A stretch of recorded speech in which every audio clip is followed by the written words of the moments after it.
Hello everyone, welcome again on the learning platform of Super Diamond Knowledge. As you know guys that we have started a series on our YouTube channel in which we were solving the previous year question papers of CTET. And in our today's video we are going to discuss the most important theory, the theory of cognitive development, संज्ञानात्मक विकास का सिद्धांत, and this theory has been given by Jean Piaget. And this theory is very important from the point of view of every teaching exam such as CTET, STET, KVS, GT plus B, NVS, MPTET, UPTET, whatever teaching exam you are going to give, this theory is very important. So without any further delay, let's jump right into the topic. And this session will be bilingual in Hindi as well as in English. So let's start. First of all we should know about gene पियाजे. Who is gene पियाजे? Gene पियाजे कौन है? जिनकी ये theory है उनके बारे में हमको पता होना बहुत ही ज़्यादा ज़रूरी है, क्योंकि कई बार ऐसा होता है कि सीधे सीधे एग्जाम में क्वेश्चन पूछ ले जाता है कि जीन पियाजे कहाँ के निवासी थे, कहाँ के रहने वाले थे, वो क्यों प्रसिद्ध थे, उनको क्या बोला जाता है, वट ये सभी बातें हम एक बार देख लेते हैं इसके बारे में. जीन पियाजे कौन थे? जीन पियाजे संज्ञानात्मक विकास का सिद्धांत जिन्होंने दिया वो स्विट्जरलैंड के एक चिकित्सा मनोविज्ञानी थे. जीन पियाजे was a Swiss medical psychologist जो बाल विकास पर किए गए अपने कार्यों के कारण प्रसिद्ध थे. Who is famous for his work on child development. जो किस लिए फेमस हैं? जो उन्होंने बाल विकास पर जो भी कार्य किए हैं उनके कारण वो फेमस हैं. स्विट्जरलैंड के वो निवासी हैं. पियाजे विकासात्मक मनोविज्ञान के क्षेत्र में बहुत महत्वपूर्ण योगदान रखते हैं. पियाजे का जो ये संज्ञानात्मक विकास के क्षेत्र में बड़ा ही महत्वपूर्ण योगदान रहा है. पियाजे has made very important contributions to the field of developmental psychology. जो विकासात्मक मनोविज्ञान है उसके क्षेत्र में उनका बड़ा ही महत्वपूर्ण योगदान है. जीन पियाजे का संज्ञानात्मक पक्ष पर बल देते हुए संज्ञानात्मक विकास सिद्धांत का प्रतिपादन किया था. इसलिए जीन पियाजे को विकासात्मक मनोविज्ञान का जनक कहा जाता है. उनको विकासात्मक मनोविज्ञान का जनक कहा जाता है. ये क्वेश्चन भी सीधे सीधे पूछ ले जाता है कि विकासात्मक मनोविज्ञान के जनक किसे बोला जाता है, तो जीन पियाजे को ही विकासात्मक मनोविज्ञान का जनक कहा जाता है. जीन पियाजे propounded the cognitive development. Jean पियाजे ने ही संज्ञानात्मक विकास का सिद्धांत का प्रतिपादन किया था. Propounded, he was the propounder of the theory of cognitive development and for emphasizing the cognitive aspect. संज्ञानात्मक पक्ष पर बल देते हुए उन्होंने संज्ञानात्मक विकास के सिद्धांत का प्रतिपादन किया था. दैट इज वाई जीन पियाजे is called the father of developmental psychology. इसी वजह से उनको डेवलपमेंटल साइकोलॉजी का फादर कहा जाता है. सो ये था जीन पियाजे का ब्रीफ इंट्रोडक्शन. हुआ जीन पियाजे स्विट्जरलैंड के निवासी थे. क्यों प्रसिद्ध थे वो? Because of their work in the field of child development. बाल विकास के क्षेत्र में किए गए कार्यों कारण वो प्रसिद्ध हैं. And he is also called the father of developmental psychology. विकासात्मक मनोविज्ञान का उनको फादर भी बोला जाता है. नाउ अब जिस टॉपिक पर उनका विकास है, संज्ञानात्मक विकास का सिद्धांत, थियोरी ऑफ कॉग्निटिव डेवलपमेंट. ये जो कॉग्निशन है, संज्ञान, ये होता क्या है? संज्ञान महत्वपूर्ण मानसिक प्रक्रियाओं का सामूहिक नाम है जिसमें ध्यान, स्मरण, निर्णय लेना, भाषा निपुणता और समस्याएं हल करना आदि शामिल है. संज्ञान, जो ये कॉग्निशन जिसको इंग्लिश में बोलते हैं, ये क्या है? ये मानसिक प्रक्रियाओं का सामूहिक नाम है जिसमें ध्यान यानी कि अटेंशन, रिकॉलिंग स्मरण, निर्णय लेना यानी कि डिसीजन मेकिंग, लैंग्वेज स्किल्स और प्रॉब्लम सॉल्विंग, इन सभी का जो कलेक्टिव नेम है वही संज्ञान है. इसको एक बार इंग्लिश में भी देख लीजिए. Cognition is the collective name for important mental processes that include attention, memory, decision making, language skills and problem solving. So guys, ये होता है संज्ञान. सीधे सीधे क्वेश्चन होता है कि संज्ञान है क्या? संज्ञान एक ऐसी जो महत्वपूर्ण मानसिक क्रियाओं का सामूहिक नाम है जिसमें क्या क्या शामिल होता है? Attention, memory, decision making, language skills and problem solving. Next है जीन पियाजे के संज्ञानात्मक विकास है वो सिद्धांत को 4 अवस्थाओं में बांटा गया है. उन्होंने 4 स्टेजेस में दिया है और उनके अकॉर्डिंग जो बच्चे का विकास होता है वो स्टेजेस में होता है.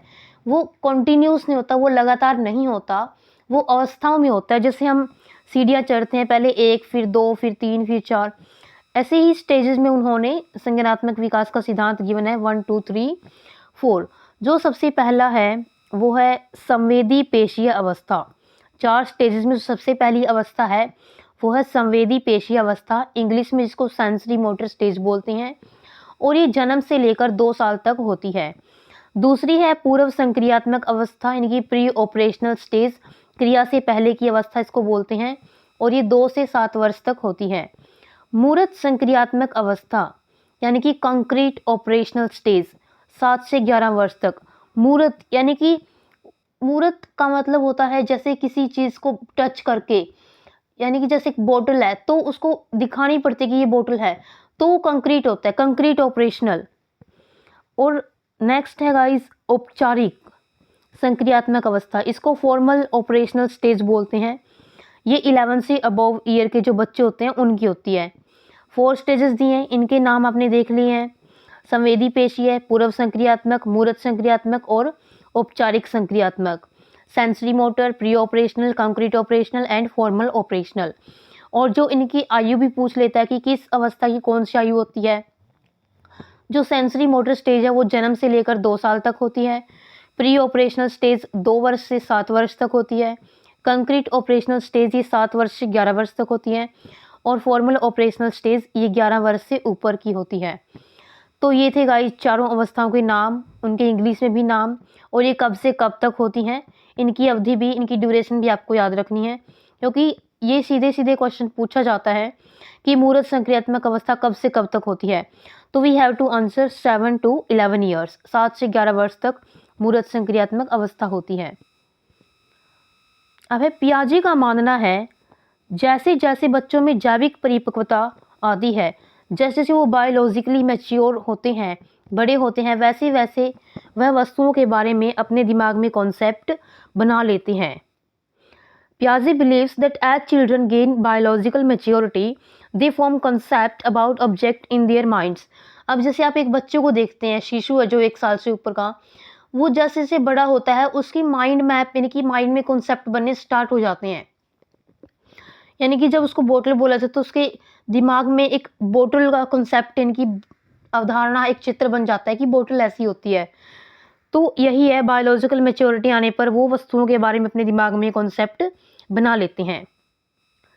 पियाजे के अकॉर्डिंग बच्चे सक्रिय ज्ञान निर्माता तथा नन्हे वैज्ञानिक हैं।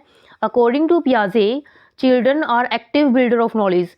जो बच्चे हैं वो ज्ञान के सक्रिय निर्माता हैं, यानी कि वो अपने ज्ञान का निर्माण स्वयं करते हैं, जो संसार के बारे में अपने सिद्धांतों की रचना करते हैं, और उन्होंने उनको लिटिल साइंटिस्ट यानी कि नन्हे वैज्ञानिक भी बोला है।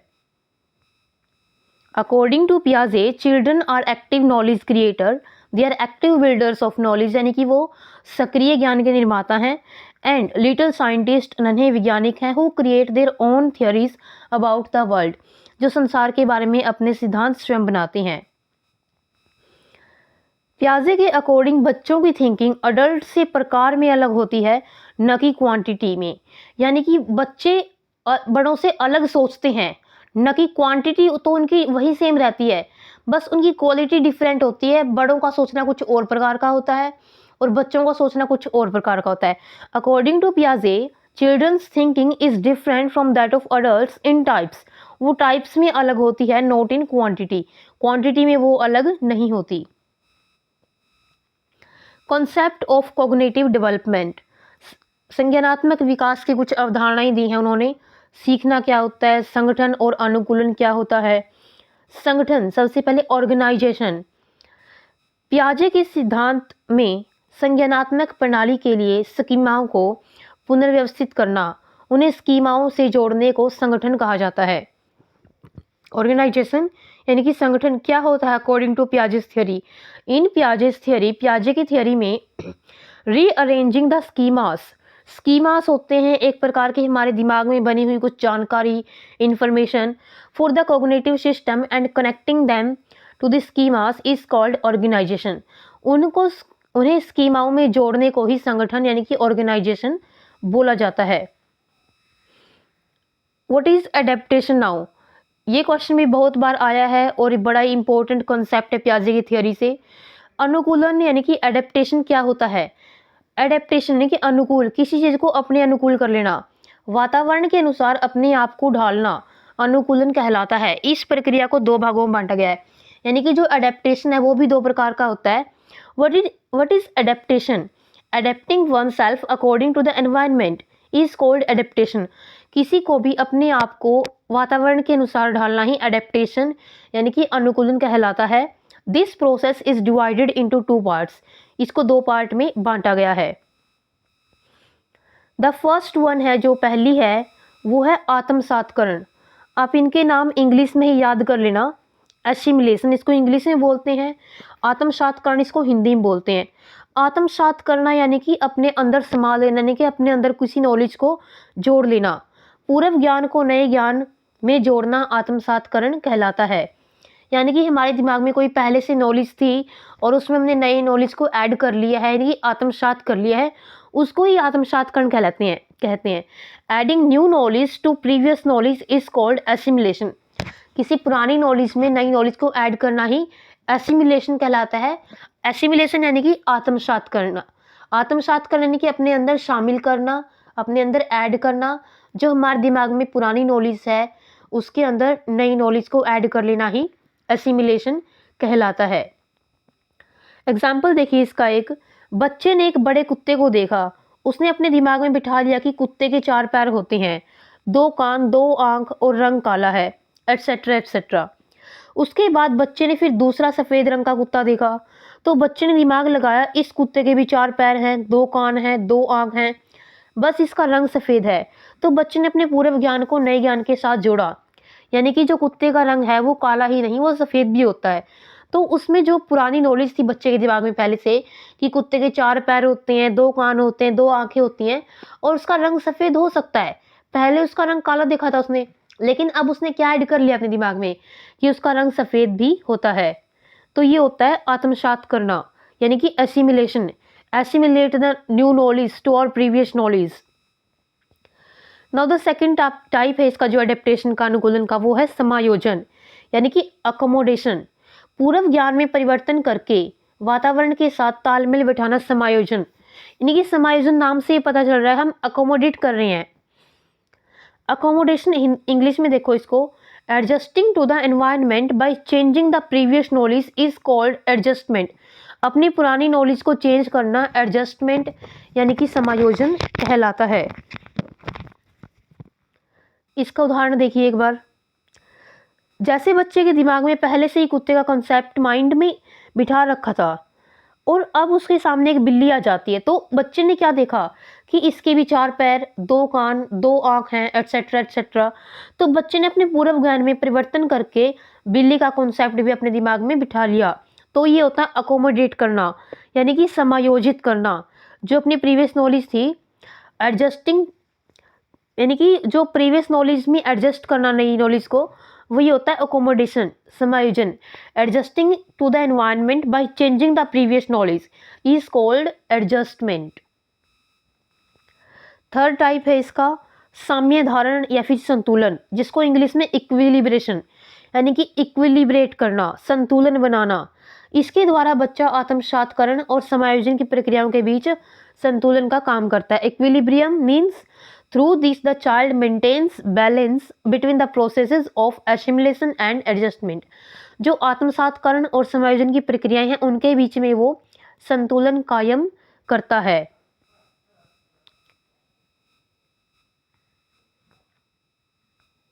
अब है गाइस स्कीमा। स्कीमा क्या होता है?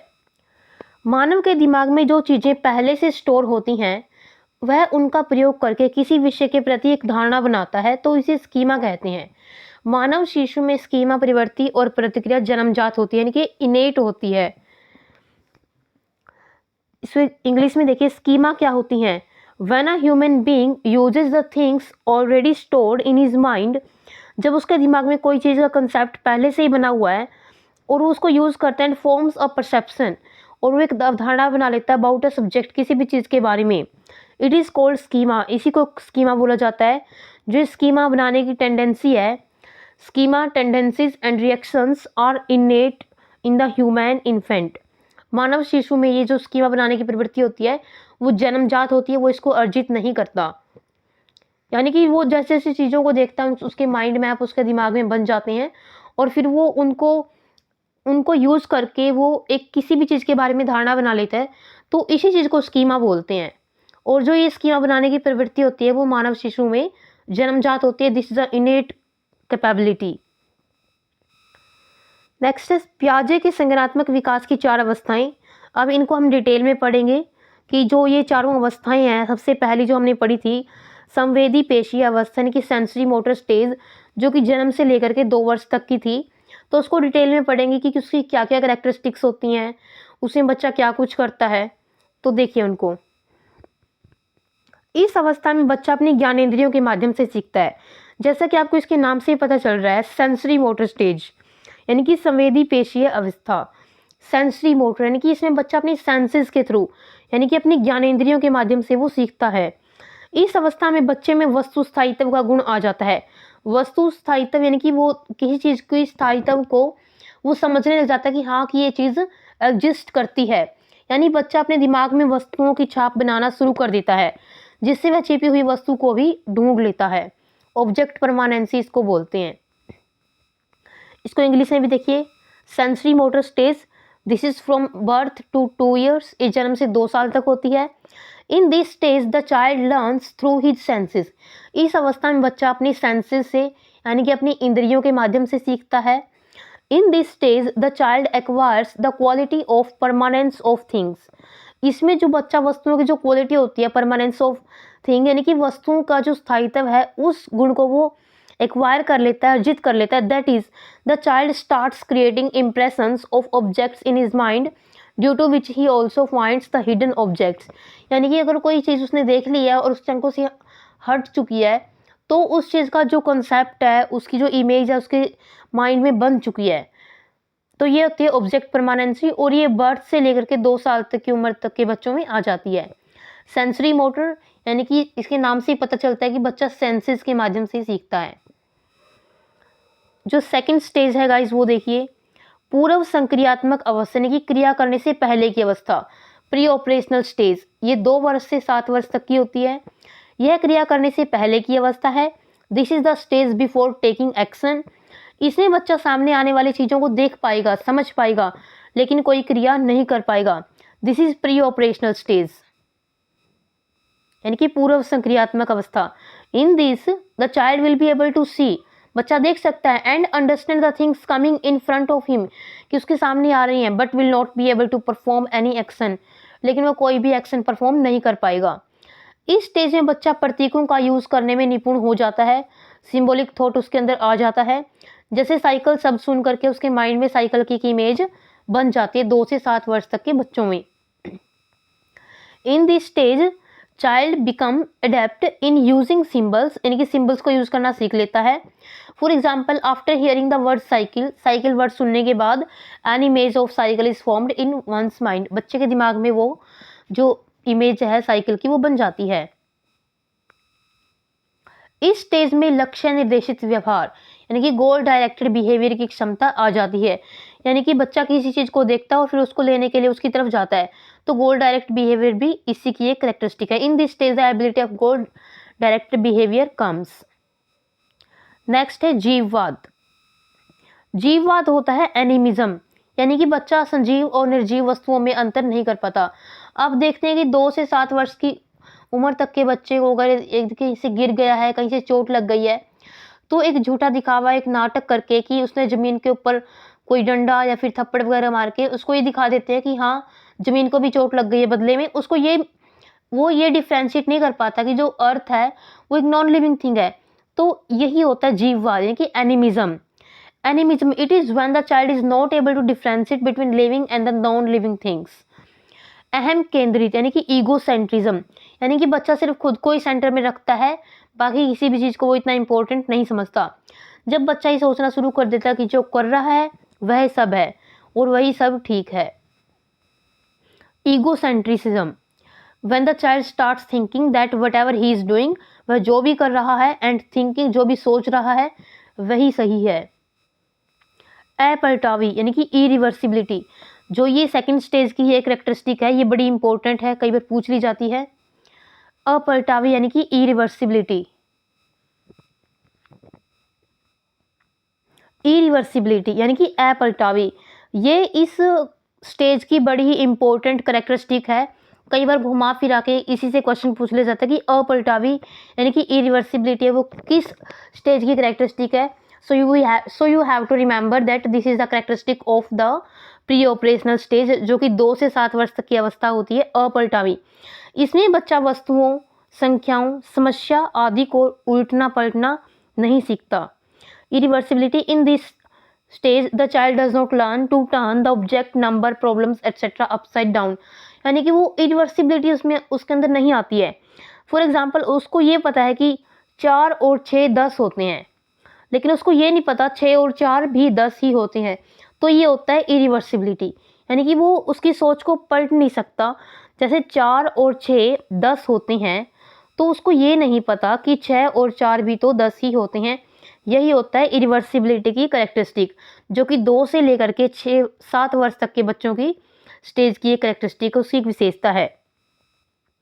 मुद्रा, संप्रत्यय, दूरी, भार, ऊंचाई, क्रम निर्धारण की आदि की योग्यता आदि के कंसेप्ट की कमी भी इस अवस्था में थी। Concept of money, distance, weight, height, ability to determine sequence etcetera is lacking in this stage, यानी कि बच्चे को अगर मुद्रा संप्रत्यय यानी कि बच्चे को 1-1 रुपए के 5-6 सिक्के दिए जाएं और एक 10 का नोट दिखाया जाए तो वह बच्चा उन सिक्कों को चुनेगा, चिल्लर को चुनेगा, क्योंकि उसको वो नंबर्स में ज़्यादा लग रहे हैं। लेकिन उसको ये नहीं पता कि जो 10 के नोट की वैल्यू ज़्यादा होती है। तो ये भी उसके अंदर कंसेप्ट की कमी होती है इसी अवस्था के अंदर। दूरी, भार, ऊंचाई, एक गिलास लंबा है दूसरा चौड़ा है लेकिन वो उससे छोटा है हाइट में, तो वो जो लंबे वाला गिलास है भले ही उसमें दूध या फिर कोई भी चीज़, कोई भी ड्रिंकिंग जो है वो कोई भी ड्रिंक है तो उसमें अगर कम भी आता तो भी वो जो लॉन्ग हाइट वाला है उसको ही सिलेक्ट करेगा।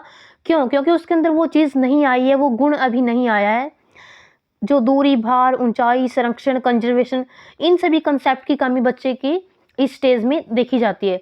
सो all these are the characteristics of this very stage. केंद्रीकरण यानी कि सेंट्रेशन।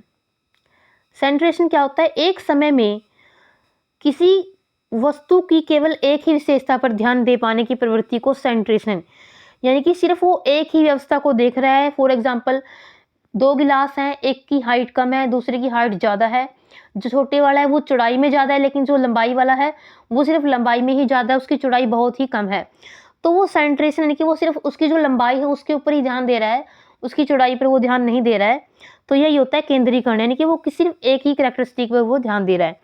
Centration, the tendency to pay attention to only one feature of an object at a time is called centration. किसी भी object की सिर्फ एक ही फीचर पर अटेंशन पे करना ही सेंट्रेशन कहलाता है। नेक्स्ट है कंजर्वेशन। अगर वस्तु के साइज या शेप में चेंज कर दें तो इसकी क्वांटिटी पर कोई भी प्रभाव नहीं पड़ता, लेकिन बच्चा इसको समझ नहीं पाता। कंजर्वेशन, इफ द साइज और shape of an object is changed, यदि किसी भी वस्तु का साइज और शेप चेंज कर दिया जाता है, there is no effect on its quantity, तो इसकी मात्रा पर कोई भी प्रभाव नहीं पड़ता। But the child is not able to understand this, लेकिन बच्चा इसको समझ नहीं पाता है। फॉर एग्जाम्पल देखिए आप एक बार, एक गिलास है ऐसा कुछ, यानी कि इसकी हाइट बहुत ज़्यादा है बट जो विड्थ है वो बहुत ही कम है, और एक गिलास है कुछ ऐसा जिसकी विड्थ ज़्यादा है बट जो लंबाई है वो कम है। तो बच्चे को ये नहीं पता कि इस वाले बर्तन में ज़्यादा कोई भी जो ड्रिंकिंग पदार्थ है वो आएगा, जबकि वो इसमें सेलेक्ट करेगा, क्योंकि उसको पता ही नहीं है, उसके अंदर जो कंजर्वेशन की कैरेक्टरिस्टिक वो आई नहीं है, वो लैक करती है इस स्टेज में। तो यही होता है संरक्षण, और यही इस स्टेज की एक कैरेक्टरिस्टिक है। जैसे रोटी बनाने में आटे की गोले को बच्चों को दिखाकर उसका रोटी बनाने के बाद पूछेंगे कि आटे को गोला बड़ा है रोटी, तो वह नहीं बता पाएगा कौन सी चीज़ बड़ी है, क्योंकि वो सिर्फ एक ही चीज़ के ऊपर फोकस करता है, उसके अंदर कंजर्वेशन की जो कैरेक्टरिस्टिक अभी नहीं आई है। नेक्स्ट है क्रमबद्धता यानी कि सीरिएशन। इसमें बच्चा वस्तुओं तथ्यों को उनके आकार में रखना नहीं सीख पाता है। In this the child is not able to learn to keep the object and fact in their shape, आकार के अकॉर्डिंग उनको नहीं रख पाता है। थर्ड स्टेज है गाइस मूर्त संक्रियात्मक अवस्था, यानी कि कंक्रीट ऑपरेशनल स्टेज। ये 7 से 11 वर्ष तक की अवस्था होती है। इस अवस्था में बच्चा सामने रखी हुई चीज़ों को देखकर ही कुछ कर सकता है या उन पर चिंतन करना शुरू कर देते हैं कि जो चीज़ उसके सामने है वो सिर्फ उनके ऊपर ही चिंतन कर पाता है। जो चीज़ उसकी आँखों से परे है, उसको दिखाई नहीं दे रही है, दैट इज़ एब्स्ट्रैक्ट, और वो उसके अंदर नहीं सोच पाता। जो चीज़ उसके सामने है, मूर्त रूप से उसके हाथों में है, उनको ही देखकर वो उनके ऊपर ही वो चिंतन करना स्टार्ट करता है। In this stage the child can do something just by seeing the things kept in front of him और स्टार्ट थिंकिंग अबाउट देम। और वो सिर्फ उन्हीं के बारे में सोच सकता है जो चीज़ें उसके सामने हैं, कंक्रीट रूप से उसके सामने प्रेजेंट है, सिर्फ उन्हीं चीज़ों के बारे में वो सोच सकता है। इस अवस्था में अपलटावी, जीववाद, मुद्रा, भार, संरक्षण, कर्मबद्धता की योग्यता आदि कंसेप्ट का गुण आ जाता है। ये 7 से 11 वर्ष तक की अवस्था होती है और इसमें जो ये 2 से 7 वर्ष की अवस्था में हमने देखा था बच्चों में कमी पाई जाती है सीरिएशन की, कंजर्वेशन की और इरिवर्सिबिलिटी की, वो सभी कैरेक्टरिस्टिक इस स्टेज में बच्चों को आ जाती हैं। In this stage the qualities of reversibility, animism, posture, weight, conservation, ability to be ordered etcetera are acquired. जिन सभी विशेषताओं का अभाव उसके अंदर पूर्व संक्रियात्मक अवस्था में पाया गया था, जो सब चीज़ें वहाँ पर लैक कर रही थी, वो इस स्टेज में बच्चों में आ जाती हैं, जो ये मूर्त संक्रियात्मक अवस्था होती है। आगमनात्मक तर्कना यानी कि हाइपोथेटिकल थिंकिंग, यह भी इसी अवस्था में आता है। यानी बच्चा जब उदाहरण के ऊपर आधारित होकर तर्क करने लगते हैं कि उदाहरण देकर वो बोले कि ऐसा क्यों है, ऐसा क्यों है, तो वो तर्कना करने लग जाते हैं। हिपोथेटिकल थिंकिंग इसको बोलते हैं। इंडक्टिव रीजनिंग यानी कि वो उदाहरण के आधार पर। This also comes in this stage that is when the child start reasoning based on examples. उदाहरण के आधार पर वो रीजनिंग करना स्टार्ट कर देता है। फॉर एग्जाम्पल, पेड़ जरूरी है या नहीं हमारे लिए? बच्चा क्या आंसर करेगा? जरूरी है, क्योंकि इससे हमको ऑक्सीजन मिलती है। अब बच्चा जो उसको उदाहरण दिया गया था, उसको पता है, वो एक रीजनिंग लगा रहा है, आगमनात्मक तर्कना वो लगा रहा है, उदाहरण दे रहा है, क्योंकि हमको इससे ऑक्सीजन मिलती है, इसी वजह से पेड़ हमारे लिए जरूरी हैं। तो ये जो कैरेक्टरिस्टिक है वो बच्चे को इस स्टेज में यानी कि मूर्त संक्रियात्मक अवस्था यानी कि कंक्रीट ऑपरेशनल स्टेज, जो कि 7 से 11 वर्ष तक की अवस्था इसमें आ जाती है। नेक्स्ट है गाइज फाइनल और लास्ट, औपचारिक संक्रियात्मक अवस्था यानी कि फॉर्मल ऑपरेशनल स्टेज, जो कि 11 से 15 यानी कि 11 से अबव भी इसको बोल सकते हैं और 11 से 15।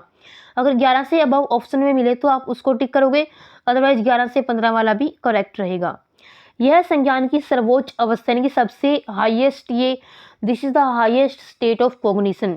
यह संज्ञान की सबसे उच्च अवस्था यानी कि जो बच्चे की सोचने समझने की जो शक्ति का विकास काफी हद तक हो चुका होता है। इसी स्टेज के अंदर जो कि औपचारिक संक्रियात्मक अवस्था है, इसमें बच्चा अमूर्त चिंतन करने लग जाता है। अमूर्त यानी कि अब्स्ट्रैक्ट थिंकिंग।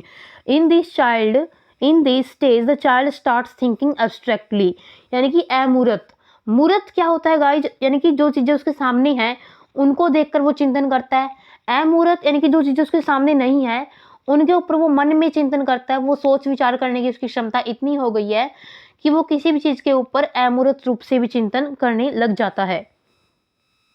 निगमनात्मक तर्कना, अब ये क्वेश्चन पूछ लिया जाता है घुमा फिराकर कि आगमनात्मक तर्कना वो मूर्त संक्रियात्मक अवस्था में होगी और जो निगमनात्मक तर्कना है वो औपचारिक संक्रियात्मक अवस्था में होगी। इसमें नियमों के ऊपर तर्क करने लगता है कि उसमें उदाहरण के आधार पर वो तर्क करता था और इसमें वो नियम के आधार पर। Deductive reasoning in this one start reasoning on the basis of rules. अब वो नियमों के आधार पर वो तर्क करना शुरू कर देता है। अब कुछ क्रिटिसिज्म भी हुआ है पियाजे की थ्योरी का। पियाजे के सिद्धांत की आलोचना, कुछ क्रिटिसिज्म भी हुआ है।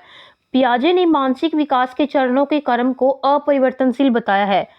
जो उन्होंने स्टेजेस दिए हैं कि पहले संवेदी पेशीय होगी, फिर पूर्व संक्रियात्मक होगी, फिर मूर्त संक्रियात्मक होगी और फिर औपचारिक संक्रियात्मक होगी, वो उन्होंने उसको अपरिवर्तनशील बताया कि जो पहले स्टेज है बच्चे का विकास उसी के अकॉर्डिंग होगा। लेकिन अगर बच्चों को अच्छा वातावरण दिया जाए तो वह अपनी अवस्था की क्षमता से अधिक सीख सकते हैं। बिल्कुल ये बात सही है। यदि किसी बच्चे को पॉजिटिव और बड़ा ही अच्छा एनवायरनमेंट दिया जाता है, बड़ा अच्छा ही एटमॉस्फेयर अवेल करवाया जाता है, तो उसका जो डेवलपमेंट है वो बाकी बच्चों से काफ़ी हद तक अच्छा होता है। Criticism of Piaget's theory, Piaget has described the sequence of stages of mental development as unchanged. उसने unchanged बोला इन stages को, but if children are given a good environment, यदि बच्चों को एक अच्छा वातावरण दिया जाता है, they can learn more than the capacity of their condition, वो उनकी क्षमता से अधिक सीख सकते हैं। इस आधार पर पियाजे की जो थियरी थी उसकी आलोचना की गई थी। अब पियाजे ने लैंग्वेज और थॉट पर क्या बोला है? पियाजे का भाषा पर क्या विचार है? पियाजे के अनुसार विचार पहले आता है और भाषा बाद में आती है। Piaget's view on language, thought comes first, यानी कि पियाजे के अनुसार विचार पहले आता है और भाषा बाद में आती है। तो ये बात भी हमने याद रखनी है, पियाजे के अनुसार विचार पहले आता है और बाद में भाषा। निजवाक, अब ये एक और कंसेप्ट उन्होंने दिया था, यानी कि ईगो सेंट्रिज्म। जब कोई बच्चा कोई काम करते हुए या खेलते हुए जो स्वयं से बातचीत करता है, गुनगुनाते रहता है, तो उसको निजवाक यानी कि ईगो सेंट्रिज्म भी बोलते हैं। Egocentrism, when a child talks to himself, जब एक बच्चा खुद से ही बातें करता है, खुद में ही खोया हुआ है। व्हाइल डूइंग एनी वर्क, कोई भी काम करते फिर कुछ खेलते हुए। ही कीप्स हमिंग, वो खुद से ही या फिर कुछ गुनगुनाते हुए रहता है, तो इस चीज़ को बोलते हैं निजवाक। निज यानी कि अपने आप से, वाक यानी कि बातें करना, अपने आप से ही बात करना। फॉर एग्जाम्पल, कोई बच्चा खेल रहा है और वो खिलौनों को तोड़ फोड़ के देख रहा है, तो वो अपने आप को कहता है कि ये पार्ट यहाँ पे लगाना ठीक रहेगा, ये पार्ट यहाँ पे, तो इस चीज़ को बोलते हैं निजवाक, यानी कि अपने आप से ही बातें करना। सो गाइज, ये थी पियाजे का जो संज्ञानात्मक विकास का सिद्धांत हमने आज की वीडियो में डिस्कस किया। We have discussed the theory of cognitive development in our video. If you like the video, then don't forget to like and share the video and subscribe our YouTube channel, and also don't forget to press the bell icon so that you can get the notification whenever we upload any another educational video. Meet you in the next interesting video. Till then, take care. Have a nice day. Thanks for watching the video. Bye bye.